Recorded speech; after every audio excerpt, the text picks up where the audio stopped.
Hello and welcome to Breaking Late, a supercar podcast. I'm your host, Michael, and with me, as always, or will be always, JD. How's it going, mate? Not too bad. How about yourself, mate? Yeah, not too bad. Just come off a pretty good and eventful weekend over in WA. Yeah, it was. It was really, really good watching. The racing was great. The changing weather and the tyre degradation was awesome. It made for some It was some absolute good. crackers. It was some good racing. It was edge of your seat. I don't know about you, but both those races, I couldn't tell who was going to win. 10 laps out, I couldn't tell who was going to win. No, and we will say we both didn't actually watch Saturday's race live. No, we were out fishing. We did go out fishing, but hey, he caught a barra, so it's not too bad. But we did come back and we watched the end. We watched live. the end. We watched the last 10 laps. 10 live. laps of it, and whoa. What Yeah, a I last kinda- 10 laps. That was, if you were to turn on the game, if you were to turn on the TV and watch the last 10 laps of a race, that was the last 10 laps to watch. Absolutely. I couldn't believe it when we come home, and I was like, "What's going on?" Trying to all of a sudden catch up with what was happening in the race. I'm like, "Why is Lowndes so much faster? Yeah, What's we going on here?" Couldn't work it. We both have since rewatched the race, so we do know what happened. Yeah, definitely. And What the a call. Yeah, from That was, Ludo. I mean, that was a good call from Ludo. I don't know how he understands him, but No, he's no, getting better. I've listened to a few of those radios, and what they play on TV, I get 2 or 3 words out of it, and then I don't know what he said. No, And I don't know how Lowndes does that with the engine noise and gearbox noise and diff noise over top of it. Yeah, he's probably just heard box. He's like, all right, bloody hell, we're going in. Yeah. Don't know why. I can't understand him, but No, I think it's an engineer. It's really, really working well for them. They've really clicked it's together. like the odd couple, but they're working. Oh yeah, exactly. They've clicked together really well. His crew seems to be really good too. They have. They've definitely, after the Clipsal 500, where they came out and Yeah. said that they needed to work better as a team and that wasn't acceptable. Yeah, exactly. They've They've picked up his game. restructured it, and it has worked really well. They've got to be really proud of everything they've done. To have, I guess they're not really a 4-car team. They're a 3-car team, but a 3-car team that is so competitive this quickly is a real testament to the team. It is. And, I mean, hats off to Roland. He's done a great job. Yeah, and in his background stuff, obviously, are great as well. The ones that we don't see at the Yeah, track. it's the guys back at the Yeah, they've really back at the pumped workshop. good chassis out, good parts out, because Well, they're that not was just a 1, 2, 3, 4 essentially. It was. I mean, Yeah. we've got Techno, and they're not just like Triple Eight aren't just building the cars for them. They've got a few customer teams now. Yeah, quite a few, and they supply all the parts for it. So they manufacture everything in house too. So which is really, really good to see in Australia. But yeah, that was the Saturday race. Cam first pole of his V8 supercar career. Yep. That was pretty good driving by him in the conditions given to him. Exactly. There's a lot more experienced drivers out there in the wet that couldn't put the lap They didn't together. they didn't. And He did have a cheeky nudge with Will Davison up the last corner. Yeah. Which was good. Like Will had stuffed it up and he'd binned his lap essentially, and He Cam kind of got out of the way. Kind of used him as a bit of a stopper on the curb there, which was maybe helped him a little bit. I don't know, but no, it was really good to see a young fella first full time year in the job and come out like that. That's awesome. Yeah, he did, and he had a pretty good run throughout the weekend. He was he's showing he's some starting, good pace. He's starting to piece it together. Like it's been a bit of a transition coming from Dunlop to the main series, but he's doing really well. He really is. He's Chris Pither's another new one that's come out, and I don't know if it's because of the Dunlop boys, or they're not Dunlop boys, but the boys that were racing in Dunlop last year to come out, do really well in WA. It is a track that they do race in. Yeah, They raced Dunlop yeah, there. it's true. They have had track time there. Pither, yeah, wow. He's doing well. He really is. It's a big bounce back because he had a shocker start. like Clipsal to forget, and then was it Phillip Island? He had No, another big Tasmania. Tasmania, He turned across Percat and Yeah. got put into the wall. Yeah, so he's essentially written off 2 cars this year, which is it's not been a good start to the year to him. No, it hasn't. But let's just hope that he continues on the form. This will be a great confidence booster for both of them.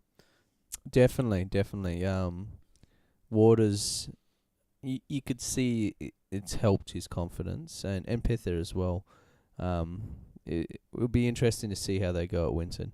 Another Really. person that did come away with a bit of confidence from Perth was Lounsey. Lounsey definitely. He's now leading the championship. Yeah, leading the championship. Only early days. I guess he probably wouldn't even be looking too much at that, but it's a nice thing to know. You know, you're at the top of the table, so It's always good. I mean, hell, the media ran with it when Michael Caruso was leading the championship, and he first meeting over. It's like, oh, how's it going to feel leading the championship? He's like, I probably didn't even know. But I it's think always the good more to have. confidence he's having is the fact that how well he is going with Ludo. They engineered that car. Like, that car was working better than the other 2 Triple It A was, cars. but it's also like he's had that bit of, I would say, like a weight lifted from his shoulders. He's running his own team. I also think, so with Lounsey, because he has such a unique driving style, he turns in so early, he brakes. More European style. Yeah, he brakes to the apex. You know, he really has a unique driving style.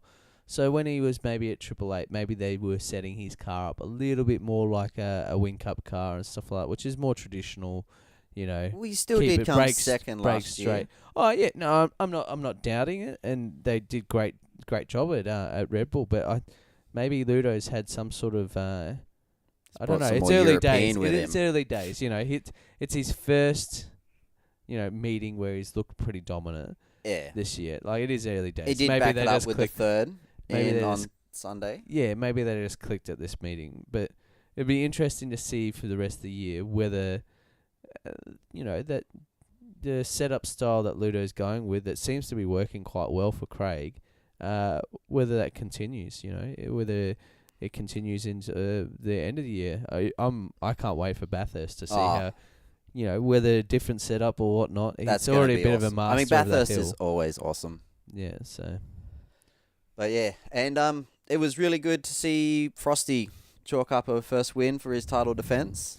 yeah, it's been a slow start to the year for Frosty. And I think Saturday he just wrote that. He got home, got to his calendar, and just crossed off Saturday and just forgot about that. It is one to forget.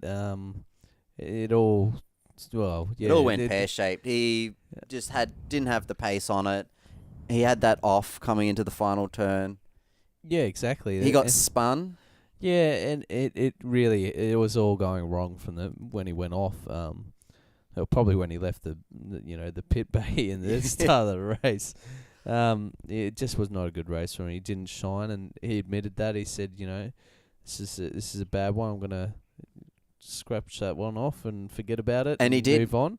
Did a And complete 180, come round, Yeah, drove a great race on the Yeah. Sunday. The problem he had on Saturday where he went off was a pretty simple one. It was a drying track, and he hit a puddle on slicks, and he Then just that's pinched never that gonna turn. tire and couldn't slow it down, and he binned it. It can happen to the best of them, and it happened to Frosty, which is he's got the number 1 inside of his car. So where Sunday he come back and he just He drove a like a great champion race. in that Yeah, one. Yeah, he did. He did drove 30 amazingly. laps on those set of tyres. Yep, on a self set of tyres, he went for ever and ever and ever. He and did. somehow. Watching Managed that to race, keep I'm like, the- come on, you can't hold out this lead. But he did. There was that incident with Aaron Russell. Yeah, Aaron, I don't know what he was thinking, to be honest. I know he wanted to get back on the lead lap. Well, a lot of drivers have come out and backed him and They said have. he's A lot done of nothing most wrong, of, which most he of the hasn't. drivers said, I think they're being politically correct a little bit. They've kind of come out and said, look, what did he do wrong? He didn't break any rules. He did not break any rules. No, he didn't. He had all right to pass it. I was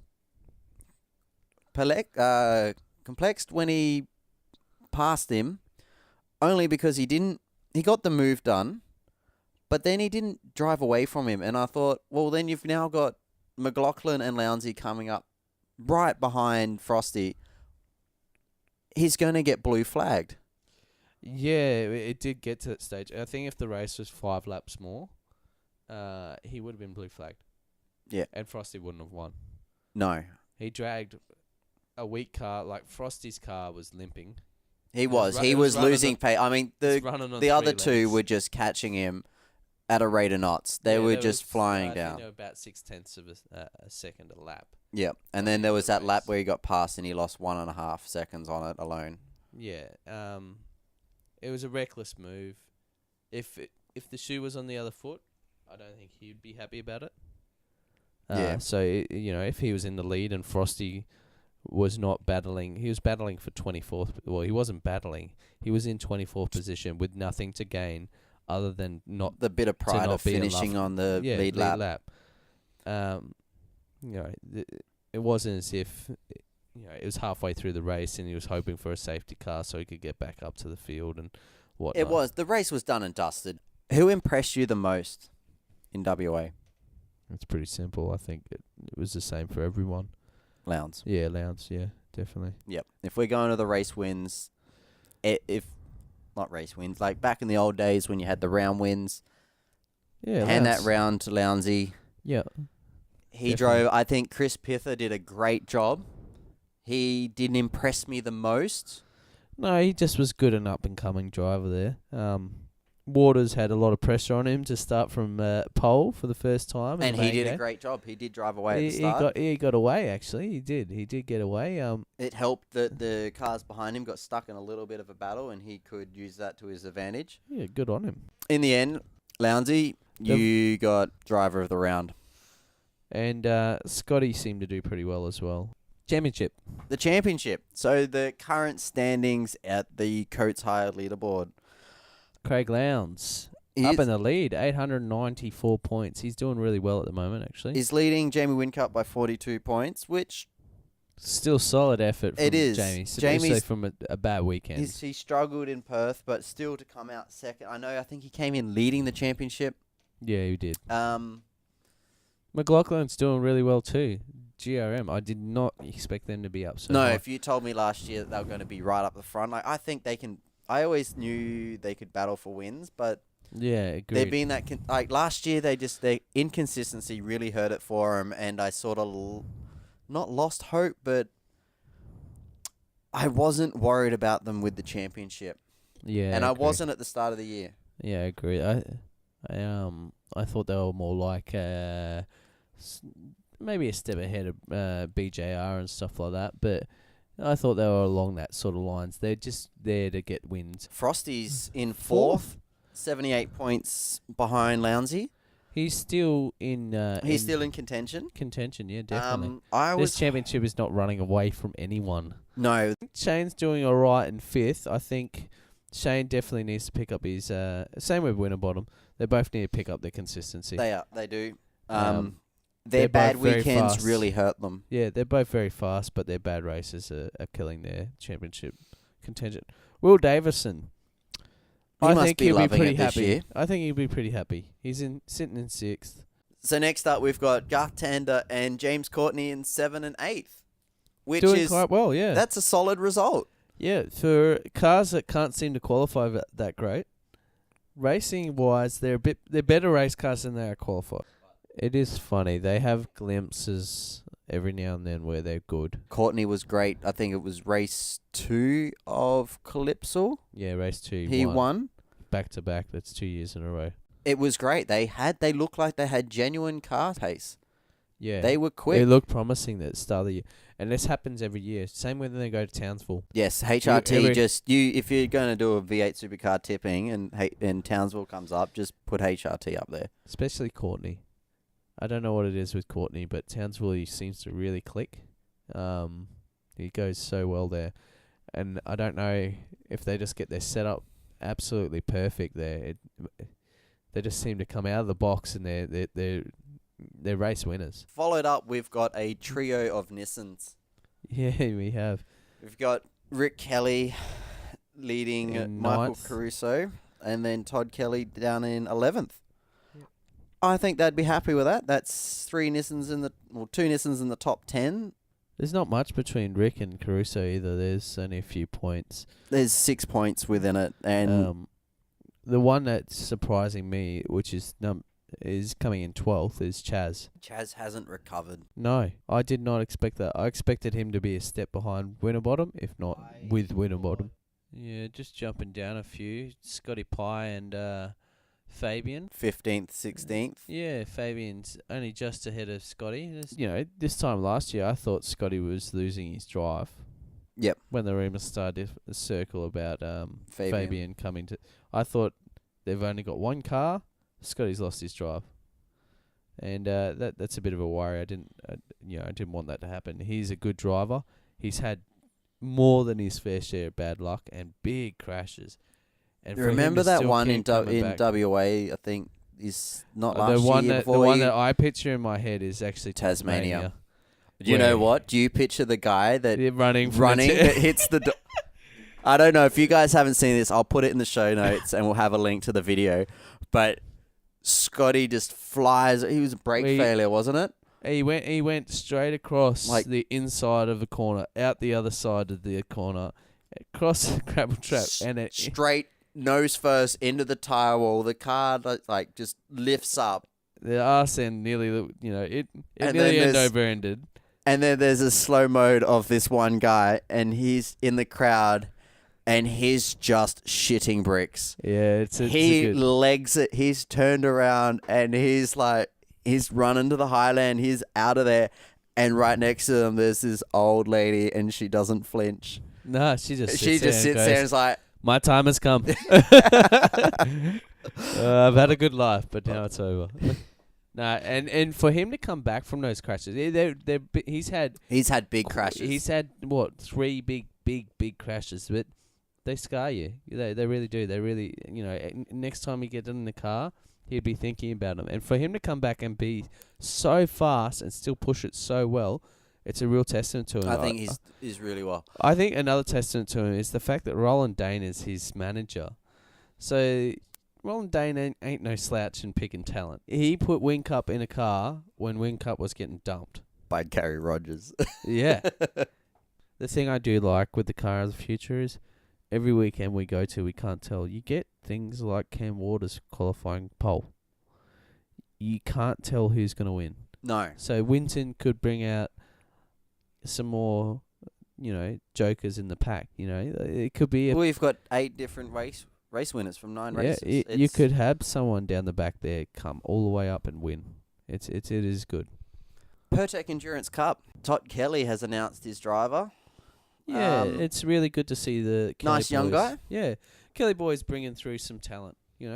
I think that's what there's wanted lots to of do. talent. There's lots of talented drivers out there in Australia. Lots of talented drivers, and there's more than enough that could fill V8s. But not everyone gets that opportunity. It's good to see the Kelly boys supporting taking some the lads. younger drivers on. Some lads and putting them in there. I mean, the Kelly boys are taking young drivers and really, really old drivers. They like to go to both ends of the field, don't they? Because sometimes you can be 66 and still drive. Well, who is Russell driving with, actually? I know he's driving for Nissan, but Todd. Rick. Rick. He's driving with Rick. Yeah, the leading Nissan. I thought so. That'll be really interesting to see how that goes. I'm looking forward to it because I quite like Russell these days, and I like his Biff and Barge sort of get the pass done. I don't know if they'll allow him to do that in Bathurst. It's kind of frowned upon. Get to the end he's done it before. Get to the end first, not. Would you want to see that? You want to see the GT Academy and put a wild card? Yeah, I would. Bathurst? I would like to see a wild card GT Academy. I would, not just because I play GT, but no, I would like to see a wild card one. No, I think Nissan is supporting a lot of motorsport, and it's good to see. They're a manufacturer that's not shying away. So, Michael, what's your view on the changing of liveries? That it's not just one particular team. I know DJR are guilty probably the most of it, but they're all doing it a bit. I understand they all need to make money, and this is how they do it. They sell these shorter livery programs to the advertisers. To the essentially. advertisers, yes. Look, the car that DJR Team Penske are about to run in Winton looks good. I like it. I don't mind it. I don't mind it either, and it's going to be easy to Easy pick to out. spot out. It's from the I mean, we're only looking at the renders. We haven't actually seen the car. Yeah, this Actual is all photos. computer. The blue looks nice. You don't see too much black on race cars. I just think that if they're going to start doing these liveries, they got to find something that's going to stay true to the car. So Yeah. color of the roof, color of the bonnet, something like that. So just looking from a fan perspective here, You how can't. hard is it to pick out an Erebus car these days or a DJR car? Like the Penrite car, yeah, you can pick that out. You can pick it out. But how many of the other cars can you pick out? You can pick out all the ones that stay the same.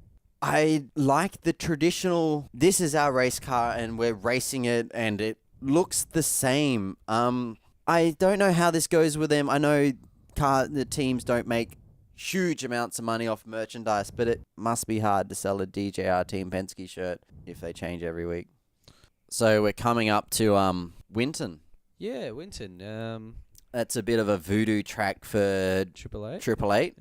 Yeah, it will be an interesting weekend. I want to see it. I'm actually really waiting to see this race meeting because I want to see how it's going to go with, Triple Eight rolling off such strong finish. Strong showing. They've been strong in every round. Adelaide, I would say. Yeah, agreed. I'm hanging out to see it. I really am. Is it going to be a repeat of years that have gone past where Triple Eight kind of not that strong there? I think it and will. FPR will be strong again. FPR, sorry, I keep going back to FPR. Pro Drive. Yeah, Pro Drive Australia, PDA. I just call them Pro Drive. It's too hard to remember PDA. Pro Drive Australia have been quite good at that track as well. It will be really interesting. It They've got is. I'm pretty sure Winton's a Nissan test track. We've said it before. Nissan did get their first win at Winton. They're showing some good pace They are. I think this is the strongest Nissan has been. since they've entered the sport. Yeah. Since they've come back, this is the strongest they've been, and they're in good place. If you have to pick one driver right now, who is it? Jeez, that's a hard one. It'd either be Frosty or Lowndes. Frosty going off last year's sort of, he's done quite well. But I think I'll go with Lowndes. I think just with how strong him and Ludo got that car set up on the weekend, I don't doubt that they can do it again. I think they worked a few things out from last year with those cars as well. They seem to be a fair bit more competitive. If you look at as if if Pro Drive went nowhere with their cars last year, you would have thought they would turn up this year and still be Competitive and be the most competitive car. I don't think they went as far as Triple Eight went in the off season with their new cars. Triple Eight does seem to be a quicker car this year. It does. Well, actually, not even this year. From halfway through last year when they changed their cars.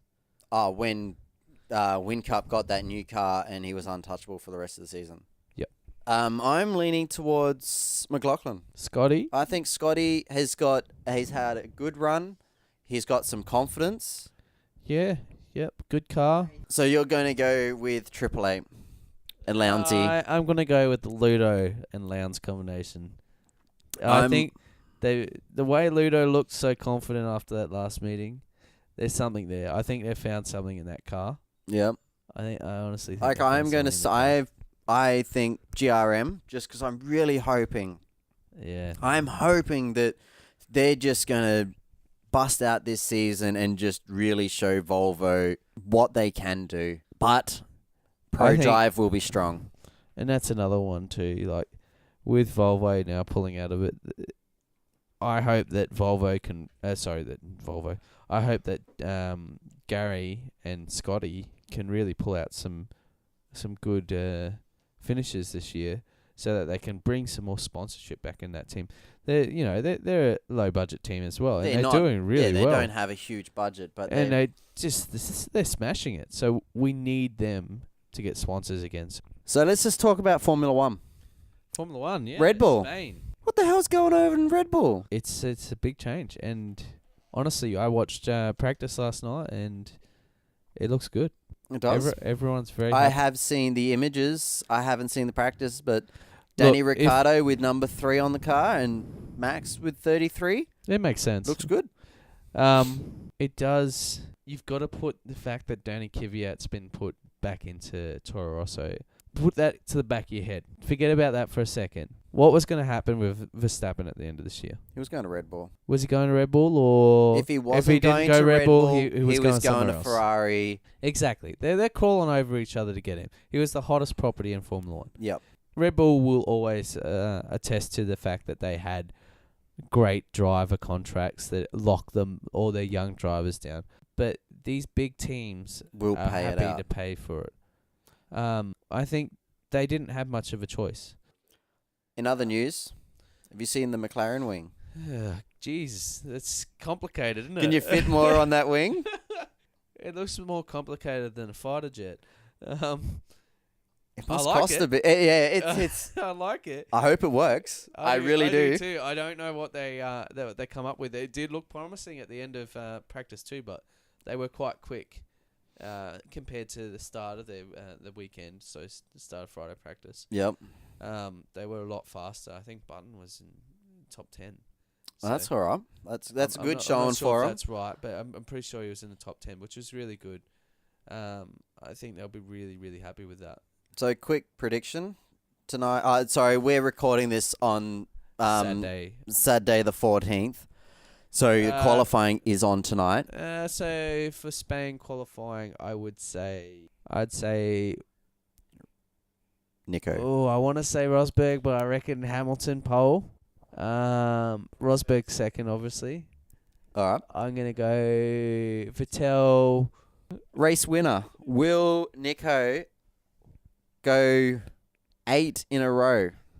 Yes. Do you want to put some money on that? Because that's some high bets at the moment. Is it? I think so.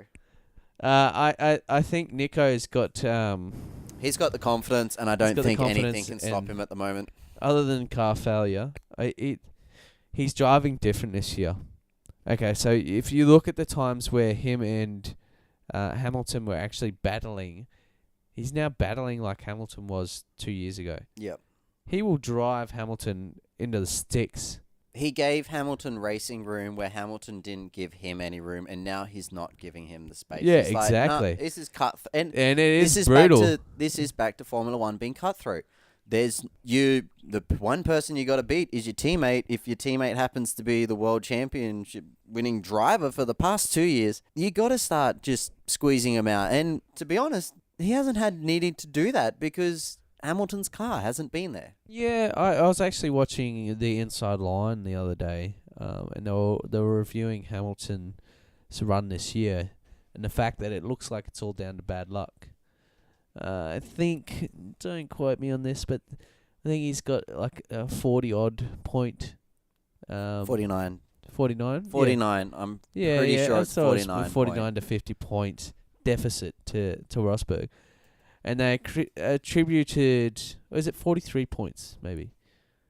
They attributed like 13 points or something. 43 points behind. There you go. They attributed 13 points to bad luck. They attributed 30 points to Hamilton's bad management on he has not started well in nearly any of these Grand Prix. He has struggled since they've changed the starting formula. Since they only have one clutch this year, so they don't have that secondary clutch that they can pull. Yep. So they're not as good, not as easy to start these cars anymore. He's really struggled, and that's what they put it down to. They said he's been beaten off the line nearly every I think every race this year. So 30 points they said was actually Hamilton's bad management. Yeah, so I think that's all for us at Breaking Late. And we're looking forward to getting you guys to tune in next time. I hope this has gone well.